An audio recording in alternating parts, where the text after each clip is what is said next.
Morning sir. మా side వాళ్ళు ఎక్కువ అటు సైడ్ మాట్లాడతా జరా, అవునా కదా? వాస్తవానికి ఇప్పుడు నాకు మాటలు కూడా రావు.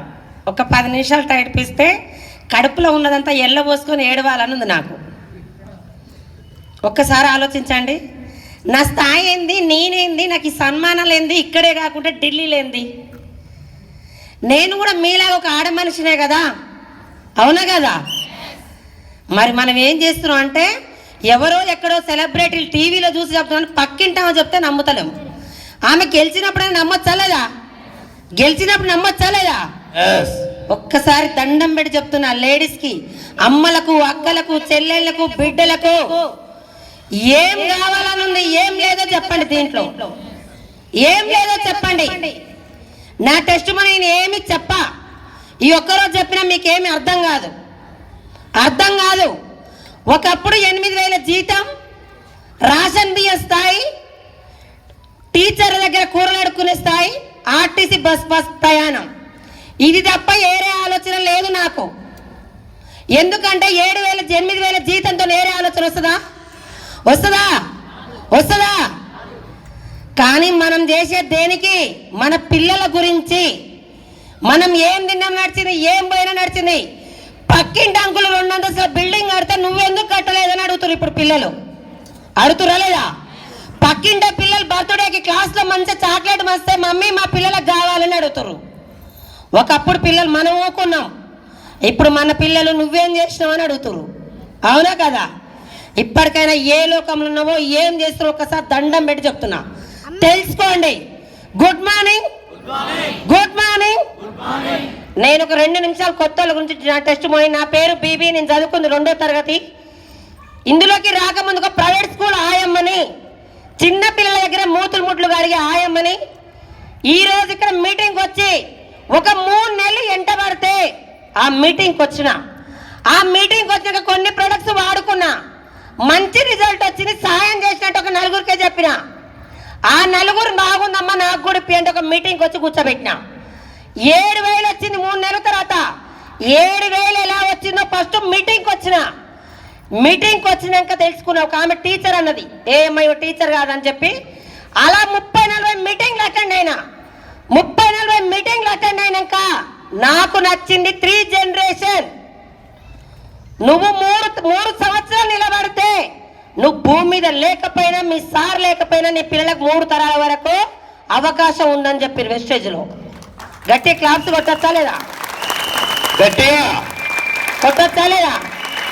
మనం 20 సంవత్సరాలు చేసి నువ్వు ఏమన్నా అయిపోయినా నీ ఫ్యామిలీ రోడ్డు మీదనే, అవునా కదా? 30 సంవత్సరాలు నువ్వు 1,00,000 కోట్లు పెట్టుబడి పెట్టా, ఏ కంపెనీ పెట్టలే. నాకు అది కనెక్ట్ అయ్యి ఎవరు రాకపోయినా నాకు కావాలి. మోర్ మీటింగ్స్, ట్రైనింగ్స్ ఎక్కడ పడితే అక్కడ జనాన్ని తీసుకొచ్చే లైఫ్ నాది. నా జీవితం మారాలి, నా పిల్లల జీవితం మారాలి. చేస్తే వెస్టేజ్ చేయాలి. కోపిన్ బియ్యం బంద్ చేయాలన్న వెస్టేజ్ చేయాలి. మంచి కార్లో తిరగాలన్న వెస్టేజే, బిల్డింగ్ కొనాలన్న వెస్టేజే, బంగారం కావాలన్న వెస్టేజే, అవునా కదా? ఇంకా ఏం కావాలో చెప్పండి. 3 జనరేషన్ కావాలన్నా వెస్టేజే, ఆరోగ్యం కావాలన్నా వెస్టేజే. ఇలా నడుచుకుంటూ నా మెంటర్ పాండు సార్, మన మహాగురువు గారు ఎంఎస్ సార్, ఆ మాటలు అడుగు జాడలో ఈ కంపెనీ పెట్ట దేవుడు గౌతమ్ బాలిస్కి నేను నా ఫ్యామిలీ జీవితాంతం రుణపడి ఉంటాం. గట్టిగా చాలా మంది ఎవరు రాలే, ఈరోజు నా ఫ్యామిలీ కూడా రాలే. మనం ఏం చేస్తాం, మా అక్క వస్తలే, మా తమ్ముడు వస్తలే, మా పక్కింటా వస్తలే, ఎదింటా వస్తని చెప్పారు. పక్కింటా ఎదింటా ఎవరు రాదు. నీ పిల్లలు బాగుపడాలంటే నువ్వే రాని. అలా 3 సంవత్సరాలు పట్టుకుంటే చాలా మంది నా పాప పెళ్లి ఎప్పుడంటే టీచర్ దగ్గర అడిగి, ఊర్లలో గౌరవ సంఘం కమిటీ వాళ్ళు ఉంటాయి కదా, అల్లా చేసే స్థాయి మా పాప పెళ్లి. ఇదే ఫంక్షన్ హాల్లో 15 లక్షలు పెట్టి ఇదే ఫంక్షన్ హాల్లో పెళ్లి చేసిన బొమ్మిడి నాగిరెడ్డి. దాంట్లో 15 లక్షలు ఆయమ్మ స్థాయినా. 2 ప్లాట్లు కొనుక్కున్నా వెస్టేజ్ నుంచి. 89 లక్షలు సంపాదించిన వెస్టేజ్ నుంచి. ఈ సంవత్సరం 1,60,00,000 పెట్టి ఇల్లు తీసుకుంటున్నా వెస్టేజ్ నుంచి. 1,60,00,000. నాకు ఆ కోటికి ఎన్ని సున్నాలు ఉంటాయో తెలియదు. 1,60,00,000. ఈ నెల డిసెంబర్ చెక్కు ఎవరు వచ్చినా ఎవరు రాకపోయినా నా చెక్కు కావాలన్న వాళ్ళకి నాతో పాటు నడిచే వాళ్ళకి చెక్ ఇప్పించుకుంటూ నేను 10 లక్షల చెక్కు తీసుకుంటా. నెలకి 10 లక్షలు. నా అండర్లో 8 మంది లక్షలు తీసుకునే లీడర్లు ఉన్నారు. ఎంతమంది? ఎంత? నాకే చదువు రాదు, నా దాంట్లో ఏ జాబోలు లేరు అనేది అర్హత లేదు. ఇప్పుడు ప్రతి ఒక్కరు ఉన్నారు ఇందులో. దండం పెట్టి చెప్తున్నా, ఈ రోజు చనిపోయినా ఇప్పటికిప్పటికే ఏమైనా నెలకి 4,55,000 తీసుకుంటా. మా సార్ వెళ్ళిపోయినా కూడా మా పిల్లలు ఉన్న రోజులు 3 తరాల వరకు వస్తాయి. పవర్ ఒక్కసారి ఆలోచించండి. ఏప్రిల్లో కూర్చొని మీ సేవల్లో కూర్చొని గురుకుల పాఠశాలకు అప్లై చేస్తున్నాం పిల్లల్ని ఏ హాస్టల్లో వేయాలి అని. దేనికి? డబ్బు లేక. లోపల పిల్లలు ఏడుస్తారు, బయట తల్లిదండ్రులు ఏడుస్తారు. దేనికి చెప్పండి? అసలైన జీవితం కూలినాలు చేసుకున్నా సరే పిల్లల్ని పక్కన వేసుకొని పడుకుంటేనే అసలైన జీవితం. అవునా కదా? పక్కింట పెళ్లి పోయి పట్టు చీర కొంట ఏడగొన్నామని ఆ స్టేటస్ తెల్లారి పెట్టారని ఆ చీర కాఫీ కొడతారు.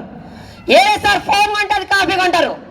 నేను ఒకప్పుడు ఒక మీటింగ్ పోయి లలితమ్మ 60 సంవత్సరాల వయసు 1,30,000 తీసుకున్నప్పుడు నేను ఎందుకు తీసుకోవద్దు, నాకేం పుట్టిన రోగం, నేను 10 మందిని కొట్టేటట్టు ఉన్నాను క్వశ్చన్ వేసుకున్నా. మరి మీరు ఈరోజు క్వశ్చన్ వేసుకోవచ్చా లేదా? థైలాండ్ పోయి వచ్చిన, దుబాయ్ పోయి వచ్చిన. దుబాయ్ పోయే రోజు మన ఏం జరిగిందంటే, ఏం ఫ్లైట్ సార్ మేము పోయింది? ఎమిరేట్స్ అంట, ఏవో ఫ్లైట్ అంట. మేము పోయిన ఫ్లైట్ 3 తారీఖు నాడు చిరంజీవి వాళ్ళ భార్య శశిరేఖ మేడం, ఐడియా ఉందా? రామ్ చరణ్ వాళ్ళ మమ్మీ ముందర కూర్చున్నామే. సీన్ సార్ పాండ్ సార్ అంటే, సార్ ఆమె ఎన్నో చూసినా సార్, ఆమె సినిమాలలో ఉంటుంది సార్. సురేఖ మేడం అంట. సార్ నేను ఊరికే ఆమె వెనకాల ఫోటో తీయడానికి పోయినా. ఆమె పక్కనే కూర్చుంది. మన వెస్ట్ సైడ్ లో కోల్కత్తాలో అంట శాంతి మేడం 16 లక్షలు అంట. మేడం మీరు బీబీ మేడం కదా అన్నది. అవును అన్న. మేడం ఒక సెల్ఫీ అన్నది. సెల్ఫీకి తర్వాత సంగతి నేను ఆమెతో దిగాలాగానే ఆమె వెనక గుర్తున్నా చిరంజీవి వాళ్ళ మేడంతో. ఊక మేడం నాకు నువ్వు కావాలి అని నేను నా సెల్ఫీ తీసుకుంది శాంతి మేడం. ఎవరు సెలబ్రిటీ ఎవరు? ఒక్కసారి ఆలోచించండి. ఇంకా నేను ఏం మాట్లాడినా వెస్టేజ్ 3 సంవత్సరాలు పట్టుకుంటే మాత్రం వెనక ముందు రావడం మాత్రం పక్కా. మీ లైఫ్ మారాలన్నా నా దగ్గర ఉన్న అలవాట్లు పని చేసుకున్నా. మీటింగ్ పక్కింటి పోతే ఇలాంటి మస్తు చూసినాం అనేది ఆమె. ఇంటికి మీటింగ్ వస్తే నేను లేచాను. నేను అప్పుడు అనుకున్న డబ్బు వచ్చే వాళ్ళతో జర్నీ చేయాలి. పక్కింటి ముచ్చట్లు, టీవీ సీరియల్, ఎక్కడ పడితే అక్కడ మాటలు గుసగుసలు అన్ని పక్కకు పెట్టినా. డబ్బు వచ్చే వాళ్ళతో పాండు సార్ ఏం చెప్తా చేసిన. మనం ఏం చేస్తామంటే కష్టపడకుండా ఈ గుంత 3 నెలలు తవ్వుతాం, ఈ గుంత తవ్వుతాం. అదే ఒకటే గుంత 3 నెలలు తవ్వు నీళ్లు పడతాయి. అవునా కదా? ఒకటే గుంత. కష్టపడకుండా రావాలి, 10,000 కట్టాలి, దూకాలి, మళ్ళీ తర్వాత అయిపోయిందని మూసుకోవాలి. అవునా కదా? దండం పెట్టి చెప్తున్నా. నేను మాట్లాడేది ఏమీ లేదు. మీరందరూ సీరియస్గా ఒక 3 సంవత్సరాలు మాతో జర్నీ చేస్తే తీసుకోవచ్చా లేదా? ఒక్కటే బాట. ఎంతో మంది ఉద్యోగులు కలిసారు. ఎవరు కూడా పిలిస్తే రారు. వస్తారా? ఆ రోజు మా ఢిల్లీలో అవార్డు తీసుకున్న రోజు ఒక 10 నిమిషాలు ఏడ్చిన. పాండు సార్ నాకన్నా పెద్ద అయితే కాళ్ళు మొక్కేదాన్ని నేను. అవునా కదా? ఎక్కడి సాయి ఏంది? చిన్న గల్లీలో పిల్లల దగ్గర మూతలు కడిగి ఆయమ్మ ఢిల్లీకి పోయి సెంటర్ గవర్నమెంట్ అవార్డు తీసుకుందంటే ఒక్కసారి ఆలోచించండి. ఈగోలు ఏమైనా ఉన్నా కూడా తగ్గించుకోండి. అందరం కలిసి కట్టుగా ముందుకు నడుచుకుంటే మాత్రం ఏదైనా చేయొచ్చు. అవునా కదా? వెస్టేజ్లో మీటింగ్లకు వచ్చే సక్సెస్ అయిన వాళ్ళు, ఫెయిల్ అయిన వాళ్ళు లేరు. మీటింగ్లకు రాకుండా కష్టపడి ఇండ్లలో ఉండి టైం పాస్ చేసి గెలిచిన వాళ్ళు నేను చరిత్రలో చూడలేదు. మోర్ మీటింగ్స్ అటెండ్ కానీ, ఫంక్షన్లు పబ్బాలు పక్కకు పెట్టండి. మీరందరూ 1 ఇయర్ నిలబడండి. మీ అప్లైనర్ ఎవరో తీసుకొచ్చారు వాళ్ళు చేయి పట్టుకొని మీరందరూ 1 ఇయర్ ఎంత తీసుకోవాలి? ఎంత? మన దీపక్ సార్ వచ్చి చూసిన నారీశక్తి ఎంతమంది అయ్యారు? మళ్ళీ రేపు 27 తారీఖు కోసం చూస్తురా? ఒక్కసారి పిడికిలు బిగించి గట్టిగా 1 ఇయర్ 1 లాక్ అని చెప్పని క్లోజ్ చేస్తా. గట్టిగా లేడీస్ మాత్రం గట్టిగా పిడికిలు బిగించి నా పిల్లల జీవితం మారాలంటే ఎంత తీసుకోవాలి? 1 ఇయర్. ఏం లేదు, 2 చేతులు 2 మీటింగ్ పట్టుకొచ్చి సిస్టంలో నిలబడి 3 సంవత్సరాలు పట్టుకుంటే 30 సంవత్సరాల జీవితం మారిపోద్ది. మారిందా లేదా? నాతో పాటు లీడర్లు మారిందా లేదా? పేరు చెప్పాలంటే చాలా మంది లీడర్లు ఉన్నారు ఈరోజు. ఒకళ్ళ పేరు చెప్పాలనేది లేదు. ఒకటే సిస్టంను పట్టుకొని మీరందరూ కూడా నిలబడి గెలవాలని మనస్ఫూర్తిగా కోరుకుంటున్నా. Thank you madam, thank you sir. Thank you madam.